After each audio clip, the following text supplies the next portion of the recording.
প্রথম তো zipper piercing দেখেই প্রেমে পড়ে, পরে হচ্ছে যে না এটা রেখো না, কারণ অন্য মানুষ দেখলে তো অ্যাট্রাক্ট হবে।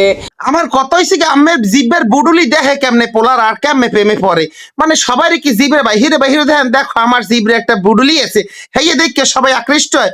মানে আমি বুঝি না কোন সিচুয়েশন ছাড়া কিভাবে মানুষ আমের জিব্রার বুডুলিটা দেখে, যে একটা লোয়ার একটা বুডুলি লাগাইছেন জিব্রায়, এটা দেখে কেমনে? আমি তো এইটাই ভাবতে পাইতেছি না। মানে আমার মনের মধ্যে নষ্ট নষ্ট খেয়াল আইতে আছে, কেমনে সবাই আমের বুডুলিটা দেখে, কোনখানে লাগাই হুড়হুড়ি লাগার পর বোঝে যে আমের জিব্রে একটা বুডুলি আছে।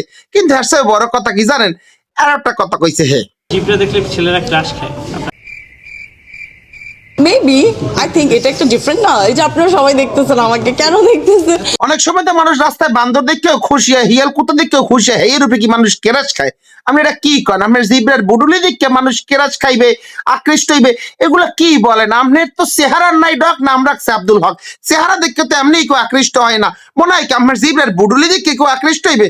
আফা আমার দিকে সালাম, আমার কনফিডেন্স লেভেলের, আমার চেহারার চেয়ে আপনার জিব্রার বুডুলির উপরে কনফিডেন্স বেশি আপনার, আউগেই যান।